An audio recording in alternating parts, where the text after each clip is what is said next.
Caros alunos do segundo ano, aqui é o professor Juliano. Dessa vez, essa gravação, essa videoaula vai girar em torno do módulo 3, que corresponde ao período literário do naturalismo do Brasil. Importante deixar claro que essa aula ela é uma síntese, tá? Ela é uma breve apresentação do conteúdo ao qual você tem acesso na apostila, de forma mais ampliado, mais exemplificado, com várias informações adicionais, comentários, tá? Dados históricos. Então, assim, mais uma vez e mais do que nunca, é importante deixar claro que a videoaula é um complemento do estudo pela apostila, tá? E em breve vocês poderão aproveitar também e somar, como material de estudo durante esse período de suspensão de aulas, as aulas online. Tudo bem? A partir da semana que vem. Mas vamos então falar aqui, mesmo que brevemente, sobre o naturalismo, tá? Movimento literário da segunda metade do século XIX, que pode ser compreendido como uma extensão do realismo, tá? É como se fosse um braço do realismo, mas que vai se tornar uma outra coisa a partir do momento que sofrer algumas influências, tá? E essas influências é o que eu descrevo aqui no terceiro ponto, que são uma influência direta de algumas correntes de pensamento e de algumas correntes científicas, como o positivismo do filósofo Auguste Comte e a teoria da seleção natural de Charles Darwin. Tudo bem? Então, assim, a princípio podemos classificar ou caracterizar o naturalismo como um braço, uma extensão do realismo que sofreu influência direta da filosofia e da ciência, tá? Quando eu falo da corrente de pensamento, da corrente filosófica, eu estou falando do positivismo, tá? Que foi um ideal, que foi um estudo, um ensinamento proposto pelo filósofo Auguste Comte, E esse pensamento positivista, ele postula, a existência de uma marcha contínua e progressiva e que a humanidade tende a progredir constantemente. Então, há uma ideia aí de progressão, de crescimento, não é?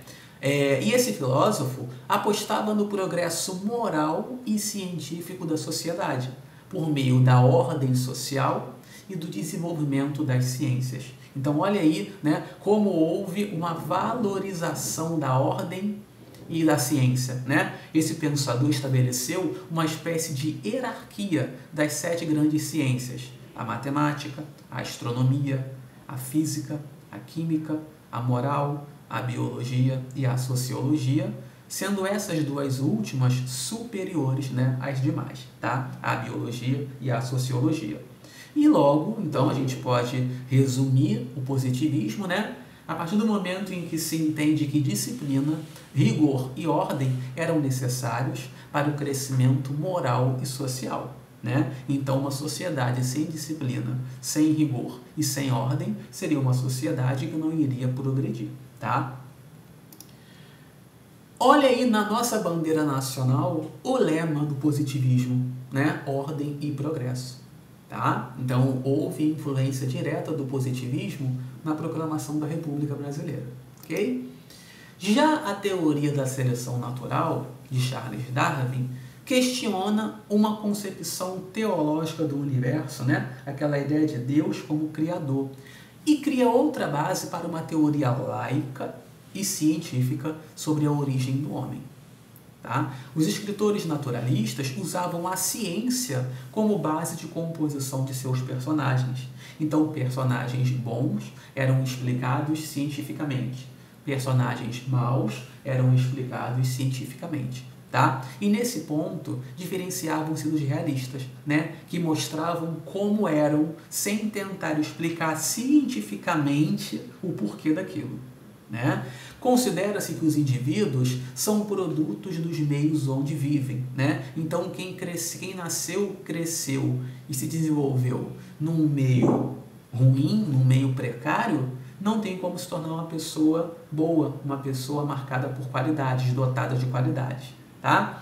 E 3 fatores, então, determinavam o comportamento do ser humano: o ambiente em que ele vivia, o momento histórico no qual ele vivia e a raça da qual ele é descendente, tá? Então percebam aí como é mesmo um esquema de análise, de experiência, né? De ciência. Analisar o ambiente, analisar o momento e analisar a raça, tá? Quanto aos autores e obras desse período literário, né? O naturalismo, nós podemos, antes de abordar as obras clássicas, ou pelo menos uma delas, notar que a arte ela é tratada com verossimilhança, né? Ou seja, parecendo a verdade, a realidade, de maneira concreta e às vezes brutal, até agressiva. Relatava-se a classe marginalizada da sociedade e a existência da miserabilidade na classe operária, né? Então marcavam-se os personagens como bons ou ruins, muito por conta também da classe social a qual eles pertenciam, né, ou da sua ocupação, né? Eles eram da classe trabalhadora ou era da classe burguesa, né? Era quem mandava ou quem obedecia. Na literatura, recusava-se qualquer traço de fantasia ou sentimento, já que trabalha-se com a realidade nua e crua, né? E se produzia sob a ótica da objetividade e não das emoções, não da subjetividade, tá? Como obra assim, fundamental para entender o naturalismo no Brasil, nós podemos destacar um romance de 1890 do escritor Aloysio de Azevedo, que é O Cortiço, tá? Vocês provavelmente já puderam ter a chance de se deparar com esse romance, né? Já viram o filme, tá? É um romance que é cobrado com grande frequência em provas, em vestibulares, em concursos públicos que trabalham com a literatura, né? Porque ele tem uma importância quase que documental também para entender a formação do Brasil, a formação da sociedade brasileira, tá? E eu trago para vocês aqui um fragmento do capítulo 22, né? E só para ambientar no que está acontecendo nesse capítulo 22, nós temos aqui uma mulher, né? Que, na verdade, percebe ou acaba descobrindo que está sendo traída pelo marido, né? E que a deixa, que a larga com a filha para viver esse amor, esse desejo, essa paixão. E essa mulher passa a sofrer bastante por conta disso, tá? Moradora também do cortiço, tanto quanto seu marido, quanto a outra, né? E aí o trecho diz o seguinte: e a mísera, sem chorar, foi refugiar-se, junto com a filha, no Cabeça de Gato, que, à proporção que o São Romão se engrandecia, mais e mais ia se rebaixando acanalhado, né? Então tá falando do cortiço, gente. Fazendo-se cada vez mais torpe, mais abjeto, mais cortiço, vivendo satisfeito do lixo e da salsugem que o outro rejeitava, como se todo o seu ideal fosse conservar inalterável para sempre o verdadeiro tipo da estalagem fluminense, a legítima, a legendária, aquela em que há um samba e um rolo por noite, aquela em que se matam homens sem a polícia descobrir os assassinos, viveiro de larvas sensuais em que irmãos dormem misturados com as irmãs na mesma lama, paraíso de vermes, brejo de lodo quente e fumegante, donde brota a vida brutalmente como de uma podridão. Então olha aí, né, um exemplo de como a descrição do espaço, a descrição do ambiente é nua, é crua e é agressiva, é cruel, tá? Bom, eu destaco aqui para vocês alguns termos, né, ou algumas passagens que acabam confirmando aquelas características do naturalismo que foram apresentadas, né? Palavras como mísera, né, de miserável, rebaixando, né, de se rebaixar numa hierarquia, né? Torpe, abjeto, cortiço, né? Lixo, salsugem. Depois nós temos alguns termos da ciência, como larvas, né? Vermes, uma vida que brota como uma podridão. Então olha aí a contribuição, né, do surgimento dos seres, do surgimento da vida, né? Marcas da evolução, né, da seleção natural, exemplificadas aqui nesse trecho do romance. Tudo bem? Então uma leitura atenta vai permitir a vocês reconhecerem esses elementos, mesmo numa passagem tão pequena como essa, tá? Eu trago para vocês a capa de uma das edições de Um Cortiço, né? E uma ilustração, uma imagem, um desenho do que seria um cortiço. Dá para a gente ver que é esse tipo de habitação, né, coletiva, uma residência em cima da outra, né? Ou seja, uma ideia de coletividade, tá? De um espaço compartilhado, de um espaço em que a individualidade não encontra espaço, mas sim o que é de todos. Todos são vistos e considerados como se fossem da mesma forma, tá? Percebam a questão da precariedade, né? Do lixo acumulado, tá? Das roupas estendidas, tudo bem? Então é importante vocês terem essa ideia, essa imagem do que é um cortiço. Hoje ainda existem alguns cortiços pela cidade, tá? Bom, quanto às características do romance, né? Algumas já foram adiantadas, eu vou só relembrar aqui. Uma linguagem agressiva e permeada de termos científicos, cenas apresentadas em toda a sua sordidez, a sujeira, a podridão, e a denúncia de uma degradação social, né? Que um ambiente mórbido causa às pessoas, que é o tal do determinismo, tá?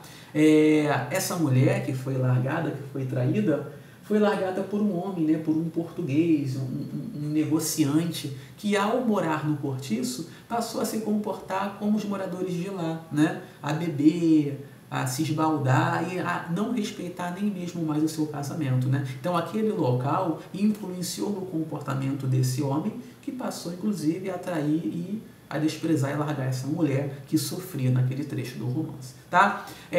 Uma referência que eu posso fazer a esse tipo de descrição, a esse tipo de narrativa, é o que a gente encontra, por exemplo, em Cidade de Deus, no filme, né? Tanto no romance quanto no filme, tá? A mesma sujeira, a mesma agressividade, a mesma brutalidade que é possível encontrar em Tropa de Elite, né? Então são peças literárias, são peças artísticas que podem ilustrar muito desse pensamento naturalista, tá? Mas já na idade contemporânea, ok? Bom, trago para vocês mais algumas obras e há alguns trechos e uma descrição maior na apostila de vocês. Uma delas é o Ateneu, do Raul Pompeia, tá? E Bom Crioulo, do Adolfo Caminha. Importante destacar que Bom Crioulo foi o primeiro romance a tocar na questão da relação entre dois homens, né? Entre dois marinheiros. Então é importante, há uma importância significativa em Bom Crioulo. Talvez na época não tenha sido trabalhado de forma tão válida, né, essa questão. A gente pode apontar talvez uma série de problemas na abordagem dessa relação. Mas já vale aí como documento, como registro, né, de que esse comportamento, né, essa questão já era abordada na literatura em 1895, tudo bem? Quem tiver curiosidade, você encontra os dois romances na internet gratuitamente, né? Já é obra de domínio público, tá? Como encontra também facilmente em livrarias, e na própria apostila você encontra mais informações, tanto sobre o cortiço, quanto sobre o Ateneu, que se passa numa escola, e Bom Crioulo, que é essa relação entre esses dois homens, tá? Bom, vamos ao comentário então das questões discursivas que giravam em torno do naturalismo, né? Lá naquelas questões eu trazia outro trecho de Um Cortiço, que é o seguinte: abatidos pelo fadinho harmonioso e nostálgico dos desterrados, né? Esse fadinho é o fado, é o gênero musical tradicional de Portugal, tá? Os desterrados, aqueles que saíram da terrinha, saíram de Portugal para o Brasil, né? Todos, né, abatidos por esse fadinho, por essa música portuguesa. Até mesmo os brasileiros, se concentrando e caindo em tristeza. Mas, de repente, o cavaquinho de Porfírio, acompanhado pelo violão do Firmo, romperam vibrantemente com um chorado baiano.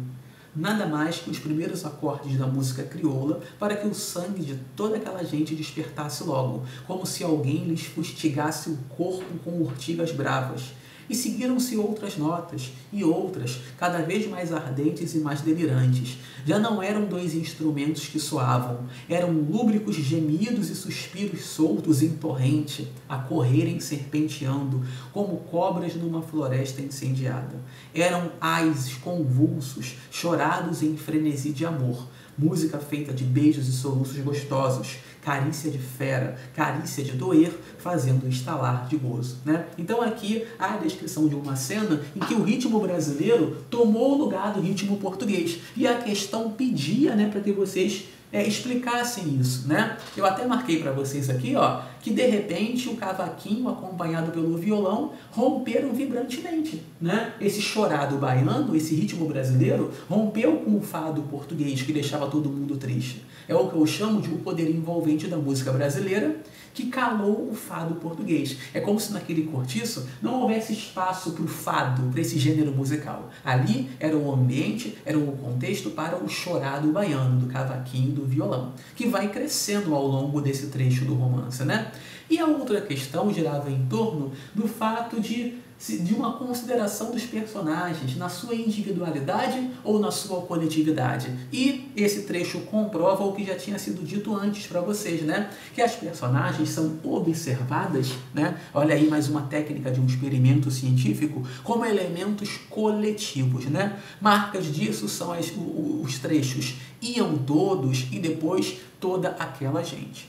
Tudo bem? Bom, releiam o módulo 3, façam uma leitura atenta, principalmente dos trechos de romance, complementem esse estudo com essa videoaula e partam para as questões do módulo 3. Tudo bem? Espero ter ajudado, até a próxima e um grande abraço.